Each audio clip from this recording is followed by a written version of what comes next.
Piece by Piece is inherently interesting because it's the first ever documentary in Lego form. Now, that sounds cool, especially when you pair it with the creative genius that is Pharrell Williams, but in the process, he seems to lose what a documentary is truly about. I got to see this at its world premiere at TIFF, and it's not that I dreaded my time with Piece by Piece, but it truly feels like a self-indulgent, let me talk about myself type of project. Everything I criticize in this video is going to be based off the events in the film and not outside events in his personal life, because this is a documentary that should stand on its own, and I don't really think it does. Before we get into it, over 98% of you guys who watch these videos aren't yet subscribed, so if you don't want to miss out on more reviews, hit that button below the wasting any more time. Let's get right into it. I want to start off with the fact that this is a Lego documentary, which, if I'm not mistaken, is the first of its kind, and I find this a very interesting concept, especially, like I said before, when you're pairing it with the creative genius of our generation, which is Pharrell Williams. After seeing the Lego movie, the Lego Batman movie, I'm like, okay, the possibilities are practically endless. That is literally what Lego is about. You can build whatever you want.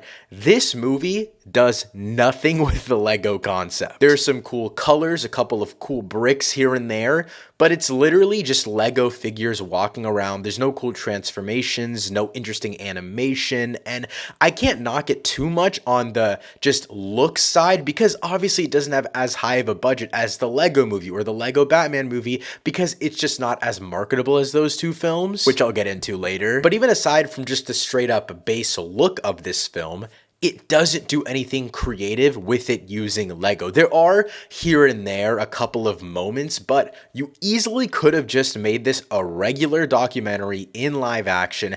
And Pharrell keeps on trying to justify this in the film where he's like, I want to make a documentary, but in Lego. Guys, he uses a boombox once and it like lights up a bunch and that's about it.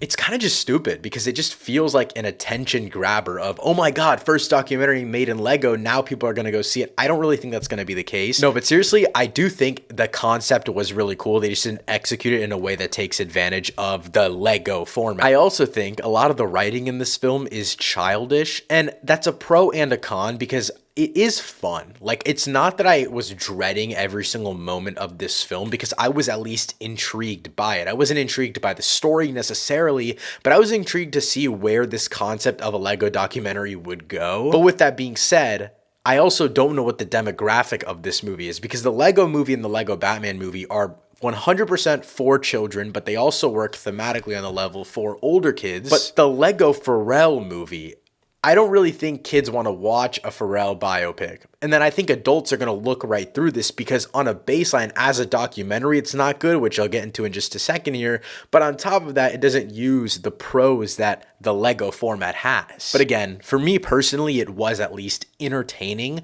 for a good chunk of the runtime. I wasn't dreading my time with it. It was enjoyable for moments. But I will say, when you get to the back half of this movie, and it is a pretty short movie, but when you get to the back half of this movie, you're kind of like, what are we still doing here? Because this movie, and I hate to even say this, focuses on far too many of the wins without having them feel earned. You know Pharrell Williams as this super iconic, uber successful musician of our generation. You don't know anything else after watching this movie. Your knowledge on him will not change. And I think the problem is, and I don't want to speak on his personal life outside of the film because again, I don't know much about him outside of this movie, but in the film Piece by Piece, the only setback that Pharrell Williams faces is that his grandmother passes away, which they focus on for 2 minutes. And then secondly, he stops making music for a couple of years. Those two things, first of all, the first one, very heartbreaking, but they don't even build up to it. There's nothing that really connects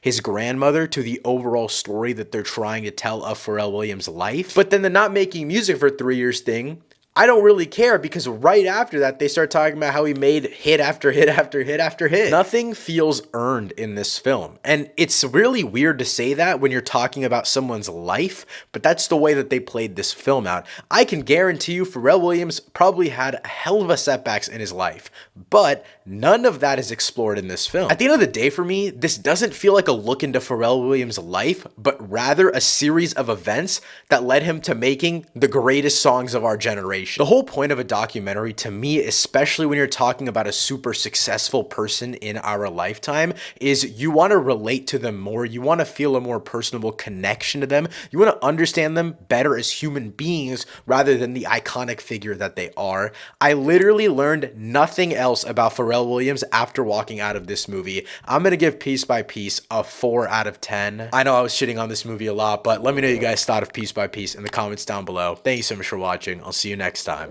Peace.